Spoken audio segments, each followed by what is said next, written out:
Olá, vamos dar início a mais um Debates Le Monde Diplomatique Brasil, uma iniciativa do jornal Le Monde Diplomatique Brasil, em parceria com a TV PUC, com o canal universitário e com a TVT, a TV dos Trabalhadores. Hoje nós vamos tratar de um problema que é sensível e, de uma certa maneira, nós passamos ao largo desse problema, ignorando pessoas que estão ocupando as ruas das nossas cidades. Gente que não tem onde morar, gente que está abandonada, gente que está vivendo nas calçadas e vivendo uma vida difícil. O que é que o poder público pode fazer para isso? Como é que se gerou essa situação? São milhares de pessoas, dezenas de milhares de pessoas, por exemplo, em São Paulo, morando na rua. Bom, para tratar dessa questão, que é a população de rua, e a questão da moradia da população de rua, nós convidamos dois especialistas que eu vou apresentar para vocês agora. É uma breve apresentação. Eu quero apresentar primeiro o Luiz Corrara. Luiz Corrara é engenheiro, ele tem doutorado na USP, né, Luiz? E é coordenador do Centro Gaspar Garcia de Direitos Humanos, uma importante ONG que trabalha nessa área, e tem uma vasta experiência em trabalhar com os movimentos sociais, com a população de rua, inclusive, e vem nos trazer, junto com o Francisco Comaru, que eu vou apresentar agora, né? Também é engenheiro, também é professor doutor, ele é professor da Federal do ABC, né? Tem feito pesquisas nessa área de urbanismo, nessa área dos movimentos sociais, né? E os dois estão publicando um livro agora, que é Moradia e População de Rua. E nós estamos aproveitando esse momento para poder trazê-los para cá e para poder aproveitar dessa reflexão e dessa análise que os dois estão realizando. Muito bem, para começar, né? Eu queria pedir ao Luiz que nos conte um pouco como é que ele vê essa situação da população de rua. Como é que nós chegamos a esse ponto, Luiz? Bom dia a todos. Agradeço, em nome do Silvio, né, o Le Monde Diplomatique, para trazer esse importante debate, e o companheiro aí de luta, o Francisco Comaru, que está junto nessa caminhada aí. Então, hoje, acho que não dá para a gente discutir as questões sociais sem incluir a população em situação de rua. Em todas as cidades do Brasil, a gente vê o crescimento enorme da população em situação de rua. Em todas as calçadas, é barraca, é gente pedindo, e famílias inteiras na situação de rua. E, primeiro de tudo, quando a gente fala em população em situação de rua, a gente precisa compreender que a população em situação de rua, assim como outros segmentos sociais vulnerabilizados, são fruto da estrutura social, política, econômica e do modelo de desenvolvimento urbano que é geradora das injustiças, do racismo, das violências e das desigualdades. Então, é importante a gente saber que a população em situação de rua é parte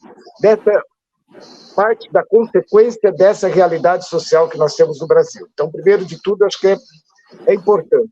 Mas a situação de extrema vulnerabilidade que essa população encontra, sem moradia, às vezes sem acesso a nenhum serviço público e sem acesso às necessidades básicas, ela cada vez mais vai degradando e chegando numa situação de extrema vulnerabilidade. Então, e nós temos um agravante, que é uma realidade de pobreza, uma sociedade meritocrática, que as pessoas ainda se sentem culpadas pela própria situação, apesar de ser decorrente de uma situação estrutural. E outra questão é a criminalização dessa realidade. Eu que trabalho muito tempo, acompanho, eu vejo como é difícil você debater essa temática. Nós estamos agora cada vez mais discutindo a parafobia, mas a população em situação ela sofre dessa situação. Então, acho que é importante a gente dar visibilidade, Silvio, no sentido que é preciso desnaturalizar essa realidade. Essa realidade não é natural, ela é decorrente da reprodução das injustiças e também do racismo, porque 80% das pessoas que estão em situação de rua são pessoas negras. Então, um pouco isso para começar. É um ótimo chute, primeiro chute, vamos lá. Então, eu vou chamar você de Chico, tá bom, Francisco? Chico, o que é estruturalmente definida essa pobreza e essa exclusão? Como é que a gente pode entender? É uma pergunta complicada, né? Então, Silvio, se a gente, primeiramente, né, quero agradecer também pelo convite, né, do Le Monde Diplomatique Brasil, e com seus parceiros para estar aqui hoje, né, nesse programa, agradecer o Silvio, é uma satisfação muito grande a gente poder debater esse tema que é tão relevante. Se a gente for, né, se a gente fizer um olhar histórico, né, desde o século XIX, quando a gente teve, né, os eventos como a Lei de Terras, em 1850, e depois a abolição, né, em 1888, a gente nota, e depois uma leva de imigrantes europeus, né, que chegaram no Brasil, europeus e asiáticos, né, e a política dos governos brasileiros, a gente percebe que a população que é afrodescendente, né, os africanos escravizados, nunca houve uma política de inclusão deles na nossa sociedade, né? Então, eles se tornaram desempregados, sem terra e sem teto. E isso, né, ao longo do século XX, veio se agravando, né, de maneira que a gente tem uma sociedade com políticas de apartheid, né? A nossa sociedade foi completamente negligente com os segmentos mais vulnerabilizados, né? Como o Luiz disse, a população em situação de rua, a grande maioria dela, né, é formada por pessoas negras, né, pretas e pardas. A gente tem também, né, junto dessa questão, né, estrutural, a gente tem, tivemos camadas, né, de agravantes nos últimos tempos. Então, o período da pandemia que nós tivemos recentemente, né, e os governos de ultradireita que nós tivemos no nosso Brasil, e no caso de São Paulo, né, a sobreposição do governo federal, estadual e municipal, também agravaram esse abandono, né? De modo que nós tivemos, em uma década, o crescimento da população do Brasil foi por volta de 12%, e o crescimento da população em situação de rua foi acima de 200%. Em uma década. Então, a gente vê que a gente nota famílias inteiras morando na rua, né, com seus móveis, sofá, cadeira, criança, mulheres. Não é mais aquele fenômeno de algumas pessoas nas grandes cidades. Quase toda cidade do Brasil tem população em situação de rua, e não é um fenômeno só de área central, também já está espalhado em quase todos os bairros, né? Mas aí eu vou perguntar para vocês, pode ser para o Luiz. Luiz, se aumentou 600% em 10 anos, quer dizer que não era assim, quer dizer, era menos. O que fez aumentar a população de rua? Olha, como a gente disse já no começo, né, que é uma realidade decorrente da realidade estrutural. Isso é uma primeira coisa, então, que nós vimos nos últimos anos, um rebaixamento salarial e também aumento dos índices de desemprego. Por outro lado, nós vemos também que o custo da moradia, mesmo no aluguel, é elevadíssimo. Um quarto de cortiço, aqui na região mais central da cidade de São Paulo, custa cerca de R$900. Então, nós vemos muita gente que está em situação de rua, ou está no trabalho, no mercado informal de trabalho, mesmo aqueles que estão no mercado formal não conseguem manter dentro de uma moradia. Porque você imagina uma pessoa ganhando um salário mínimo, que, vamos supor, uma renda líquida de R$1.200, ela não consegue se manter num cortiço. Como dizem os movimentos populares, se eu como, eu não moro, se eu moro, eu não como. Então, essa realidade é que tem levado muita gente na situação de rua.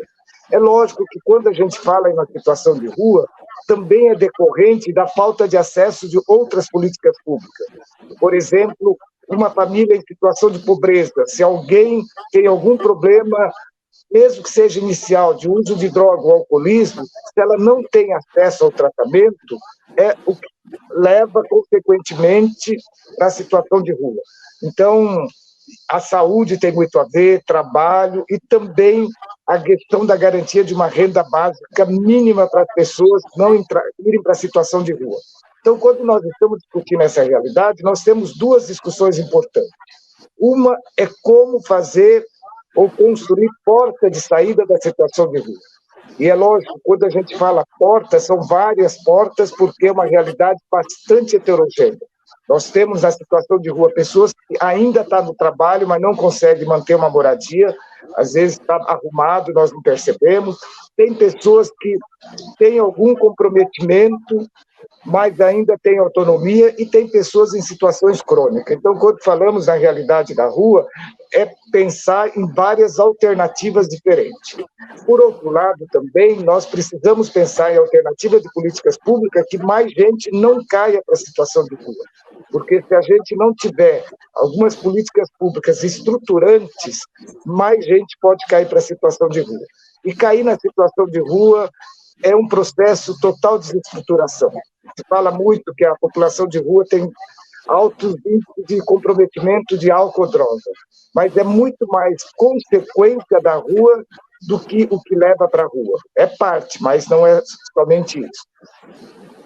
Então, vocês estão falando, assim, de políticas públicas. Então, vocês estão falando da presença do Estado.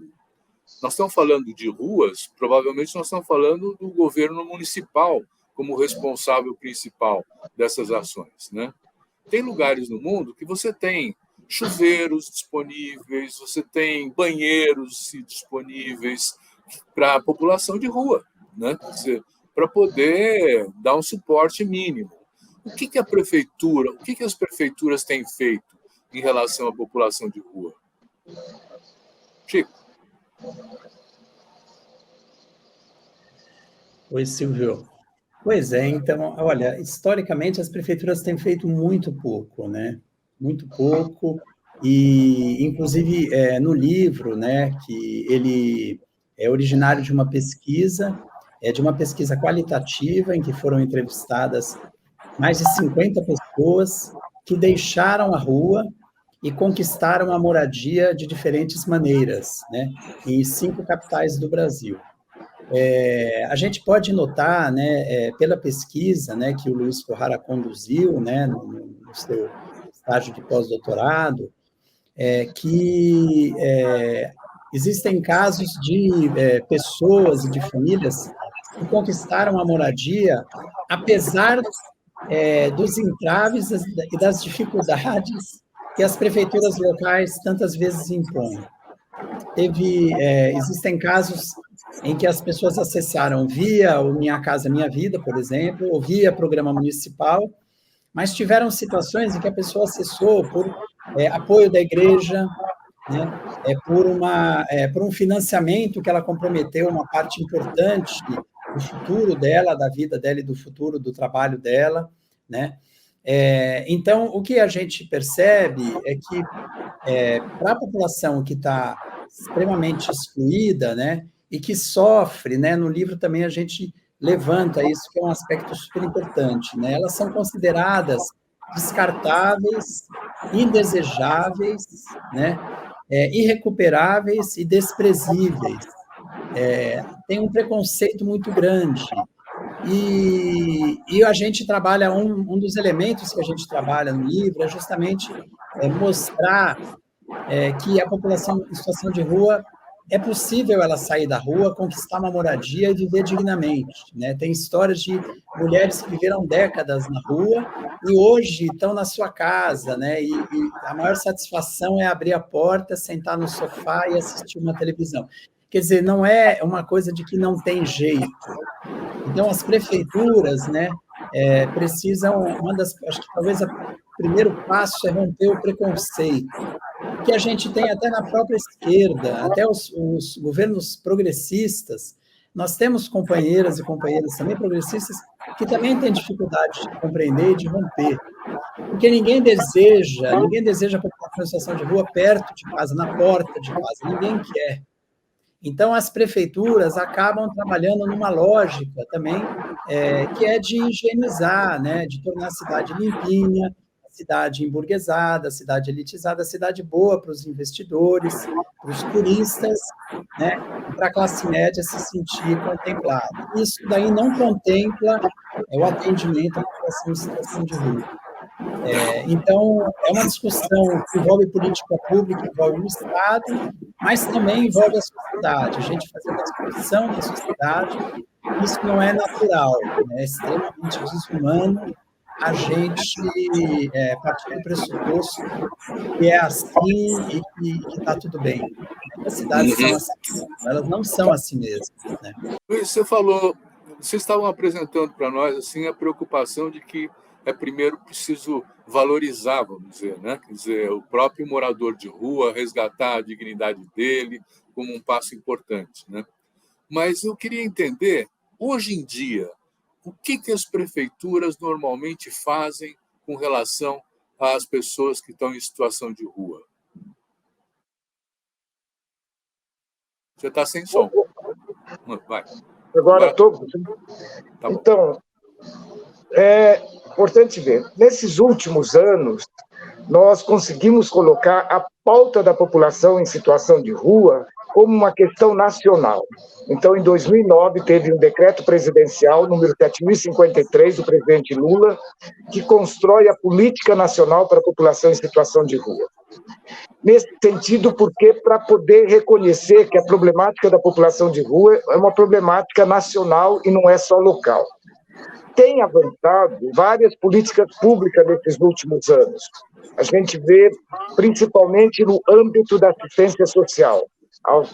Aumentou, por exemplo, em São Paulo, tem cerca de 15 mil vagas em centros de acolhida. Só que a população é mais de 50 mil pessoas na situação de rua. Então, mesmo crescendo esse serviço, é insuficiente. Por outro lado, também cresceu alguns serviços, como consultório de rua, que está mais próximo a gente da saúde e da população em situação de rua. E algumas situações também para a questão do trabalho, com o programa Ponte. Mas o que a gente vê é que não avançou a questão mais estruturante para a saída da situação de rua. Porque muitos dos serviços que existem, ela não possibilita autonomia, ela não possibilita processo de saída da rua. Muitas vezes, nesses serviços de assistência social, as pessoas tornam muito dependentes. Então, também a concepção do trabalho para a população em situação de rua tem que ser rediscutida. Você não pode transformar uma pessoa que deve fazer um processo de autonomia, mas como dependente. A população de rua fala assim, olha, eu tenho que ir ali para comer, no outro lugar para dormir, no outro para tirar o documento, no outro para ver meu problema de saúde. Eles falam assim, esse serviço me faz eu muitas vezes ficar que nem uma barata tonta. E o centro de acolhida vai me fazendo cada vez mais ser da rua, porque são estruturas grandes que às vezes dormem 200 pessoas. Isso tudo vai tirando a privacidade, a autonomia, o processo de crescimento aí. Então, a gente vê por que não cresceu, não avançou na questão da moradia. Eu trabalho com população de rua desde o final da década de 70 e a gente, nos anos 80, discutia a realidade da população em situação de rua é moradia e trabalho, porque eram duas questões que são básicas. É lógico, conjuntamente, a questão da saúde e outras necessidades. E a gente tem batido nessa tecla que é fundamental a moradia, porque sem moradia não dá para discutir dignidade humana, porque uma pessoa sem moradia é totalmente violada dos direitos humanos. Sem moradia não é possível discutir saúde, fazer tratamento de saúde ou deixar qualquer dependência que a pessoa tenha. Várias pessoas dizem assim, eu na rua já fiz várias tentativas, mas o fato de dormir na rua, o medo, a insegurança, isso me leva a voltar tudo de novo. Sem moradia não é possível estudar. sem moradia não é possível você ter uma estabilidade no emprego, porque até o endereço de centros de acolhida é uma forma já de discriminação aí. Então, a gente vê que as políticas públicas estruturantes para essa população não avançam. Estou dizendo no ponto de vista da moradia, até porque a moradia é uma mercadoria cara, como uma pessoa que, como o Francisco disse, que é vista pelo mercado como descartável, que é visto pela sociedade como desprezível, é indesejável na cidade, vai acessar essa mercadoria caríssima que é a moradia. Então, acho que nós temos tido dificuldade nesse sentido para avançar. Então, por isso que a gente viu e ouviu pessoas que estiveram em situação de rua e acessaram a moradia. Porque cada vez que a gente ia discutindo órgãos públicos, tanto municipal, federal, em vários municípios do Brasil, a primeira coisa que as pessoas falavam é moradia para a população em situação de rua, com uma certa indignação. Uma moradia. Outra coisa, assim, umas perguntas, mas eles bebem? Será que eles vão pagar? Eles não estão já acostumados com a rua? Então, tem vários preconceitos, pressupostos totalmente errôneos, e nunca escutaram a população de rua. Então, esse trabalho foi de ouvir pessoas que tiveram situação de rua e hoje estão na moradia, para mostrar o quão importante é a moradia para estruturar a vida dessas pessoas e garantir a inserção social de uma forma estável. Muito bom. Bom, eu estou chegando à conclusão, Chico, que o Minha Casa Minha Vida resolve tudo, não é?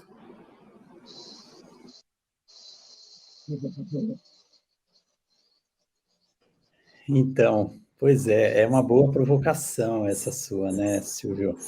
Então, alguns países, né, nos Estados Unidos, né, particularmente Nova York, também em Portugal, tem se discutido muito na Bélgica, né, o housing first, né, para saída da situação de rua, né, a política da habitação como aquela número 1, a primeira política que você precisa implementar, né, para enfrentar o problema da população em situação de rua. E é lógico que a gente defende, né, que faz sentido a moradia primeiro, né, o housing first, mas ela não vai dar conta de tudo, né? E também não é qualquer política de moradia. Na pesquisa, né, que a gente fez e no livro tem relatos, né, de pessoas em situação de rua que foram morar em conjuntos habitacionais. Alguns foram para conjuntos habitacionais e conquistaram a moradia em uma área central, uma área bem localizada. E tiveram aqueles que estão morando em conjuntos muito periféricos. E nas entrevistas relataram os problemas, né, que vivenciam pelo fato de estar residindo em bairros extremamente periféricos, né? Então, o problema da segregação, da distância para o trabalho, da violência, né, dos grupos criminais que ditam regras dentro de conjuntos habitacionais. Então, a gente percebe, né, nas entrevistas e no diálogo com a população em situação de rua, que a gente não pode ter ilusões, achando que também a moradia vai resolver tudo. Ela é uma porta, né, de saída da rua, mas se inicia uma série de outros desafios e um monte de outras discussões que a gente também já faz sobre as nossas cidades, as contradições e os limites também dos problemas da cidade e das políticas habitacionais, né? Então, a gente, né, tem um conjunto de recomendações que a gente procura fazer no final do livro, né, e entre eles a gente discute essa questão de conjuntos pequenos, da escala pequena de atendimento, não em grandes conjuntos, da localização da moradia em áreas próximas ao trabalho, né, para a gente não repetir erros que foram feitos já por políticas habitacionais no passado. Então, também não é uma panaceia, né, de a gente assumir que só porque vai ter política habitacional, né, se conseguiu tirar a pessoa da rua, que está tudo resolvido. É um percurso longo, né, esse percurso de autonomia, né, e de conquista da cidadania. Mas a gente percebe pelas políticas, não só aqui no Brasil, mas fora, que a moradia é um elemento fundamental. Sem a moradia, você não faz esse caminho, você nem inicia esse caminho, né? Então, o Luiz, você falou em várias portas de saída, né? Quer dizer, a moradia é uma das principais. Que outras portas tem? Olha, primeiro de tudo, acho que nós estamos no Brasil tem últimos anos discutindo muito o Housing First, que é a experiência que nasceu nos Estados Unidos, mas eu só queria destacar que na década de 80 para cá, nós tivemos várias experiências, eu acompanhei, de pessoas que estavam em situação de rua pela Organização de Auxílio Fraterno, a UAFF, e que deixaram a situação de rua através da moradia. E também em Belo Horizonte a gente tem muitas experiências aí. Agora, como o Francisco falou, quando a gente está dizendo sobre a moradia não é apenas 4 paredes e um abrigo onde a política pública, historicamente, sempre tratou na lógica ainda mercadológica do acesso à moradia para a população. Entregou a chave e resolveu o problema. Quando a gente está discutindo a questão da moradia para uma população de extrema vulnerabilidade, moradia significa o acesso à casa, mas com todos os serviços necessários. Então, as experiências da moradia, primeiro, mostram como isso, primeiro, é muito mais eficaz, é muito mais eficiente quando primeira política pública que você acessa é a moradia. A partir da moradia, onde a pessoa já tem uma segurança e uma estabilidade, vem junto a saúde, a educação, o trabalho e outras necessidades que cada pessoa tenha conforme a realidade. E mesmo quando a gente fala em alternativa de moradia para uma população heterogênea, nós temos que ter várias alternativas, porque tem uma parcela da população que o modelo do programa habitacional Minha Casa Minha Vida é suficiente. A gente dialogou com várias pessoas que acessaram Minha Casa Minha Vida, o programa Minha Casa Minha Vida. Agora, tem outras pessoas que estão num processo ainda de menor autonomia. Ela precisa ter uma moradia com apoio maior, principalmente na parte da saúde, e tem outros em outra situação. Então, é importante que a gente tenha programa Minha Casa Minha Vida, programa de locação social, programa de serviço público de moradia social e várias alternativas conforme as prefeituras e as realidades. Mas, quando a gente diz moradia para a população em situação de rua, significa várias alternativas com proteção social para que a pessoa possa fazer alternativa e se fortaleça para a saída. Porque mesmo para a população que não está em situação de rua, a gente vê que nem sempre só entregar a chave resolve. A gente aqui pelo Centro Gaspar acompanha muitas conjuntos habitacionais onde tem gente que até hoje não tem nenhum móvel, mora também de uma forma bastante precária, porque acessou a casa, mas não acessou outras necessidades essenciais. Muito bom. Francisco, eu queria te dizer o seguinte, você também, como coordenador do Centro Gaspar Garcia, né, os dois têm uma experiência muito longa de convivência com a população de rua também, né? Quer dizer, em outros países foi dada uma solução para essa questão? Porque hoje em dia a gente tem morador de rua em Paris, tem em Londres, que não tinha tanto quanto no passado, né? Há algum país, alguma política que está conseguindo ter sucesso na integração dessa população em situação de rua? Oi, Silvio. Então, pois é, olha, as notícias que a gente tem, do que a gente acompanha, né, os países capitalistas, a gente nota que é quase inerente ao sistema capitalista, né, que existam as situações de extrema exclusão, porque são sociedades que estão fundadas, né, na competição, no individualismo, na meritocracia, né? A professora Judith Butler, né, dos Estados Unidos, ela diz, né, que a população em situação de rua, né, e a extrema vulnerabilidade cumpre uma função importante no capitalismo, no sentido de mostrar aquilo quase que como um exemplo, para dizer para as pessoas muito pobres, dizendo assim, olha, se você não se submeter a um salário de miséria, se você não se submeter a um trabalho como doméstica, como faxineira, né, olha o que pode acontecer com você, né? Então, tem uma função também de efeito demonstração. Então, quase todos os países capitalistas que a gente tem notícia, ou praticamente todos, nas grandes cidades, tem população em situação de rua. Uma única coisa, ainda além disso, que eu queria mencionar, né, é do agravante para essa população dos tempos que nós estamos vivendo, né, essa questão climática, né, os extremos climáticos que nós estamos vivendo, com ondas de calor, ondas de frio, chuvas, essa população está ainda mais exposta, né, a esses eventos climáticos. E para a gente não falar só de moradia, a gente nota que, por exemplo, a questão da alimentação, né, o Brasil voltou ao mapa da fome da ONU, né, nos últimos anos. Eu tenho feito um trabalho, né, voluntário, uma vez a cada 15 dias, de atividade lúdica com as crianças que estão em situação de rua.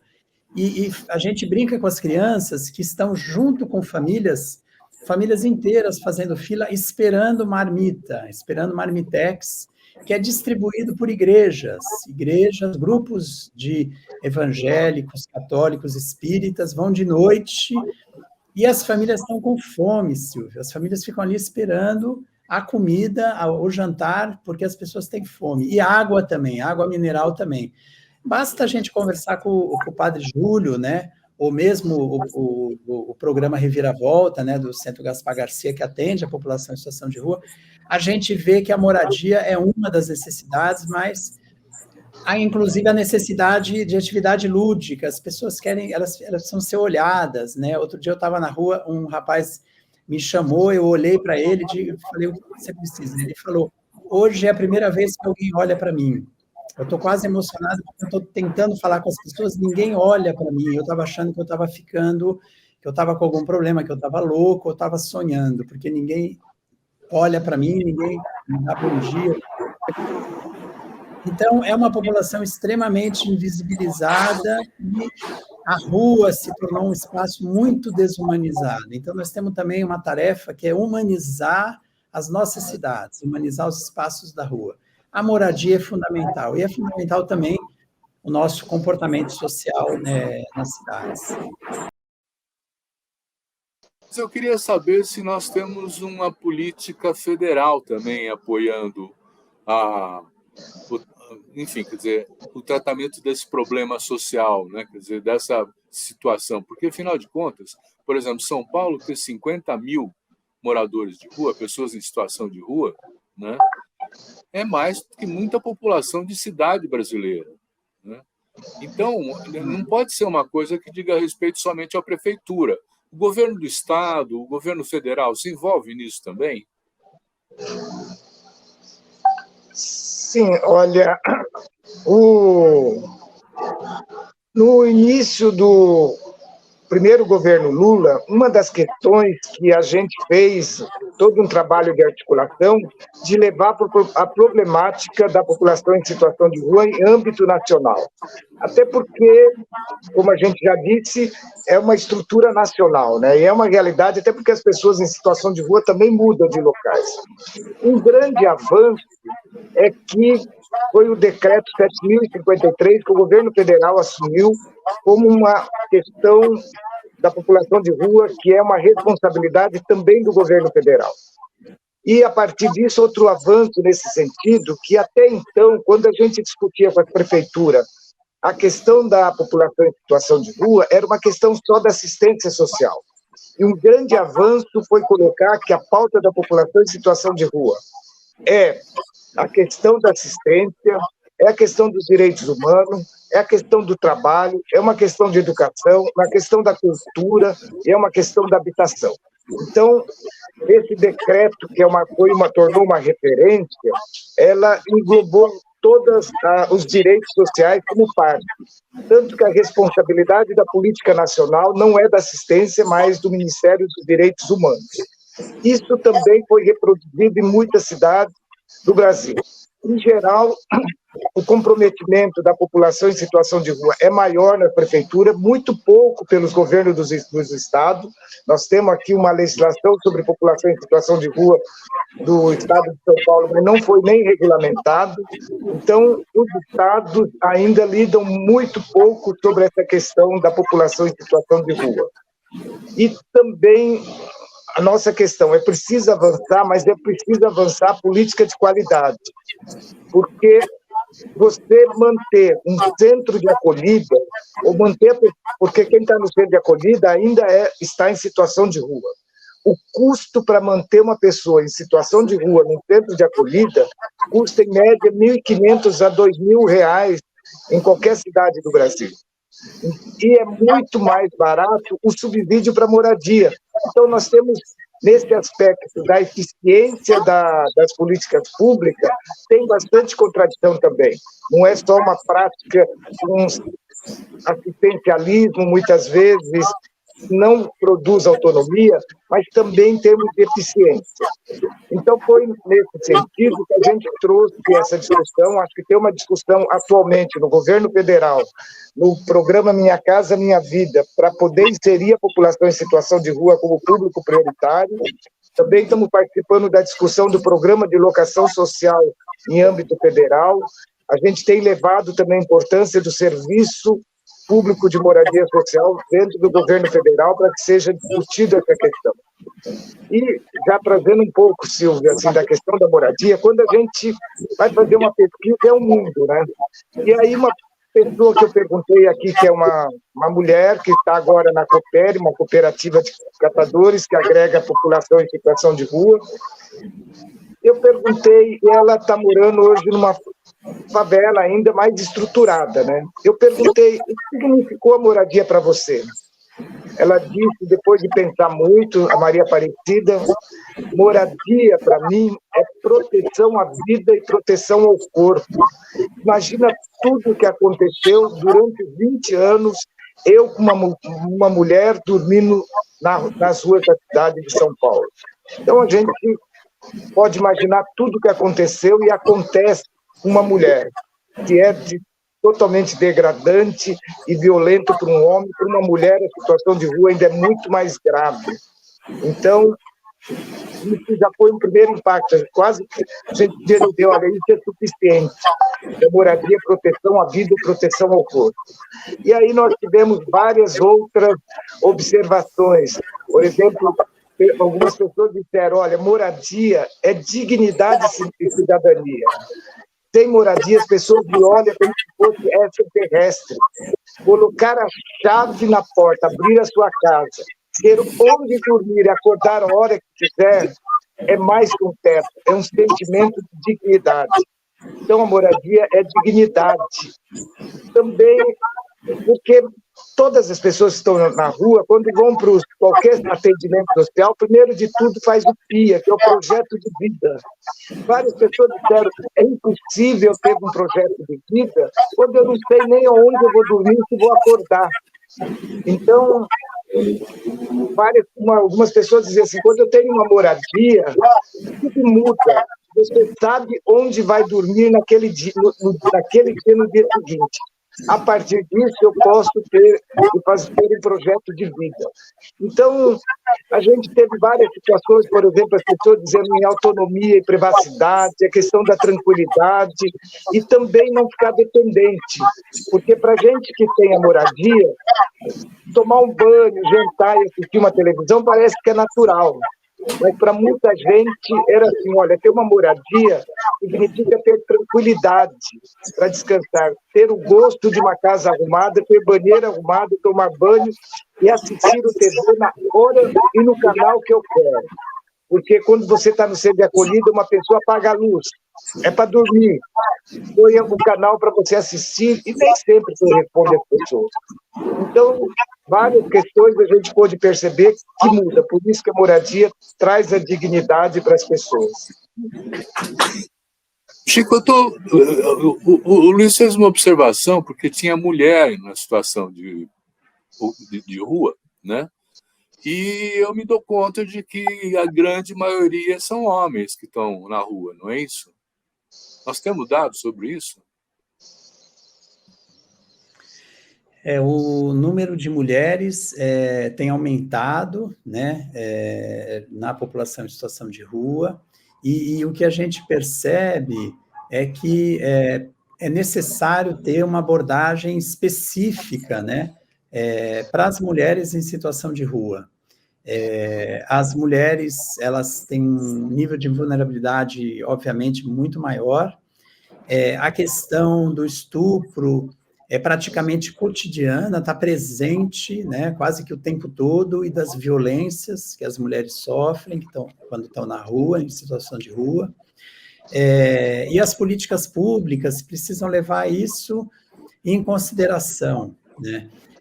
Isso é algo extremamente importante. Nós fizemos, no livro, tem alguns relatos de histórias, né, de mulheres que tiveram filhos na rua, quer dizer, que tem pessoas que nasceram na rua, né, e estão crescendo na rua e nunca moraram, né, numa situação diferente que não seja aquela da condição de rua, né?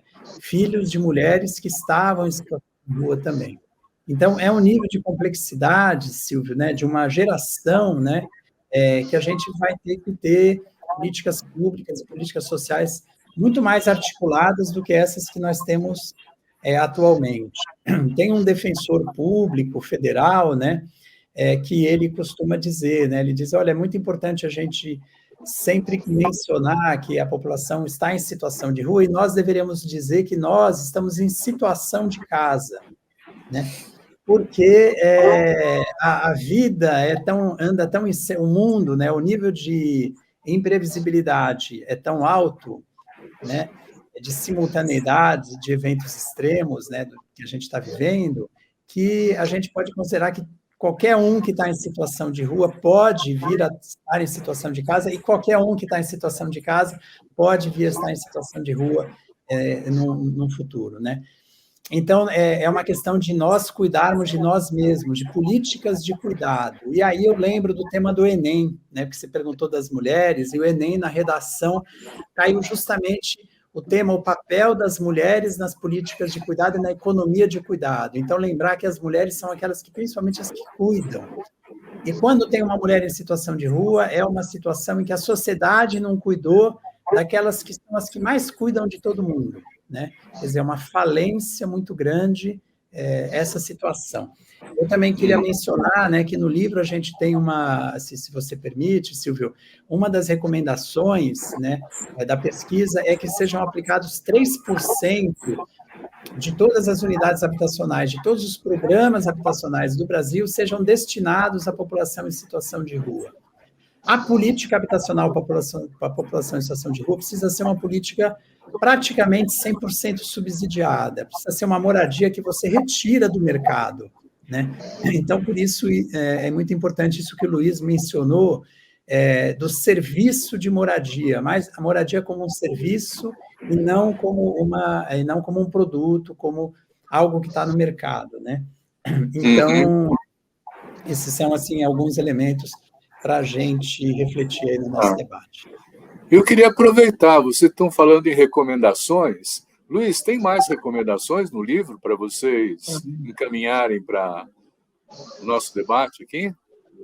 Olha, uma primeira coisa é de compreender que a moradia deve ser a primeira política pública a ser acessada. A partir da moradia, você fazer todo o outro processo de inserção social, mas ser a partir da moradia. Isso é uma recomendação que a gente tem insistido.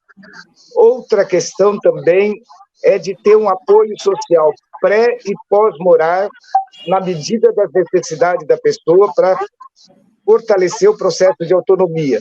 E tem diferentes níveis, que é uma população heterogênea, então você precisa ter diferentes formas nesse processo de autonomia. Tem algumas pessoas, devido à situação de extrema vulnerabilidade, ela vai ter uma autonomia limitada e talvez vai precisar muito tempo de proteção.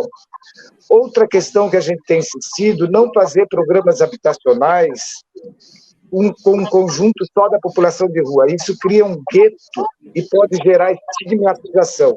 Então, é importante que a população em situação de rua seja inserida nas outras políticas. O Housing First Experience, ele insere em locais da classe média, classe popular, normalmente, as unidades habitacionais para garantir isso. É fundamental que não crie guetos, porque isso também é bastante nocivo para essas pessoas, né? Todo gueto acaba gerando estigma. Uma outra questão que a gente falou, porque mesmo na pesquisa a gente viu as mulheres que estavam em situação de rua, mesmo acessando a moradia, porque elas ficam responsáveis pelos filhos, era quem tem menor renda. Então, é preciso ter uma atenção especial para as mulheres, para as políticas de habitação também, para poder ter uma proteção maior, porque elas assumem responsabilidade dos filhos e, às vezes, não conseguem até manter um trabalho regular. E outra coisa, quando a gente fala em trabalho social, é preciso que seja multidisciplinar e de forma articulada, porque nós temos os setores da política pública que não se dialogam, mesmo lá dentro das políticas sociais. É preciso que seja feita de forma articulada. Essa é também uma briga quando a gente discute a questão do trabalho social, né? Então, são algumas recomendações preliminares, e a gente sabe que, conforme a realidade, você intensifica uma parte ou outra, e também cada realidade regional ou municipal, né? Mas só para dizer assim que, Silvio, eu tenho experiências. Há pouco tempo ligou uma pessoa aqui, um afilhado meu, e a avó dele esteve na situação de rua durante muitos anos, o tio e a mãe também numa situação bastante difícil, mas depois, através da moradia, ele se estruturou. E eu acompanhei o Luiz durante alguns anos, mas nos últimos anos não acompanhava. Mas a avó se estruturou, a mãe dele ainda no processo de estruturação, estando comprometida, suicidou, e a avó cuidou dele e do irmão. E quando ele ligou aqui, eu depois falei com ele, ele falou, sabe por que eu estou ligando? Eu estou no último semestre de arquitetura. O professor falou de você, recomendou um texto, eu tive coragem de dizer que eu sou seu afilhado. Mas só para dizer isso, esse exemplo, é para dizer que sem a moradia dessa avó, e que estabilizou ele e o irmão dele, quando que alguém que estava em situação de rua poderia hoje ser um arquiteto, né, estar trabalhando como arquiteto aí? E também mesmo dentro da pesquisa, né, Francisco, a gente teve pessoas que acessaram o programa de locação social em São Paulo e os 3 filhos estavam prestando Enem. Então, só para ver como a moradia é a base estruturante. Nós estamos chegando próximo do período final do nosso papo. O papo é bom, acontece rapidamente. E eu queria que vocês, por favor, destacassem as questões que vocês querem salientar no trabalho que vocês estão fazendo, no livro que vocês publicaram. Tem um livro aí para mostrar para o pessoal como é que é? Vamos ver. Aí, a moradia é a base estruturante para a vida e a inclusão social da população em situação de rua. Muito bem. Então, eu queria dar 2 minutos para cada um destacar alguma coisa do livro que vocês queiram frisar, né, para poder fechar com chave de ouro o nosso programa. Chico, você quer começar? Pode ser, posso sim, claro. Eu acho que a gente tratar desse tema, né, remete necessariamente a gente discutir as cidades, né, as nossas cidades, e a necessidade de a gente lutar, né, para que ninguém fique para trás, né? Essas desigualdades, essas injustiças, elas são desnecessárias. Na nossa sociedade, nós já temos recursos, riqueza, tecnologias, conhecimento científico, para que a gente não precise conviver com isso, né? Então, eu acho que tem uma lição, né, importante, que é da necessidade de a gente superar, né, humanizando as cidades, mas de uma forma politizada, né? A gente também não ser ingênuo, a gente saber que tem disputas importantes, né? Por exemplo, o capital imobiliário, a dinâmica imobiliária da cidade de São Paulo, o que significa o plano diretor, né? As frentes, né, de investimentos financeiros, o que isso tem a ver, né, com o fluxo lá do Campos Elíseos, né, com o fluxo da chamada Cracolândia, né, e com a dinâmica da população em situação de rua, né? Então, eu acho que o livro traz para a gente também uma reflexão, né, sobre a construção das nossas cidades, né, a desigualdade da nossa sociedade, e lições mostrando que é possível, tem jeito, né? Tem pessoas que viveram 50 anos na rua e se adaptaram a uma moradia, porque você se adaptar a uma coisa melhor, o ser humano consegue, né? Então, acho que é possível. Eu acho que tem uma mensagem de esperança muito forte aí. E é um problema interdisciplinar, né? Que não é feito só a um profissional. Todo mundo está envolvido. Obrigado. Muito bom. Luiz. Então, acho que alguma coisa que eu só queria deixar aqui. Primeiro de tudo, a gente precisa escutar a população em situação de rua. Às vezes, nosso preconceito, aquela imagem, impede, às vezes, até de escutar, e a gente já constrói a partir da imagem. Então, é preciso que a gente escute, a gente vai descobrir muitas humanidades por trás daquela imagem, muitas vezes, bastante dura, né? E sofrimento. Outra questão é acreditar, porque é uma população que é também tratada com bastante descrédito. Então, quem não é acreditado, ela não tem força também, isso tipo. E eu penso que a gente tem que estar atento, eu acho que em todos os sentidos, acho que para construir uma justiça social e fraternidade. Eu acredito também, mesmo quando a gente pensa na cidade, a gente tem que ter um urbanismo acolhedor, não urbanismo onde segrega. Então, mais nesse sentido, mas escutar, acreditar e construir uma sociedade acolhedora para todos. Muito bom. Bom, eu quero agradecer muito ao Francisco Comaru, ao Luiz Corrara, por esse papo super esclarecedor, né? Valeu mesmo. E agradecer também a você que nos assiste. Obrigado, semana que vem tem mais.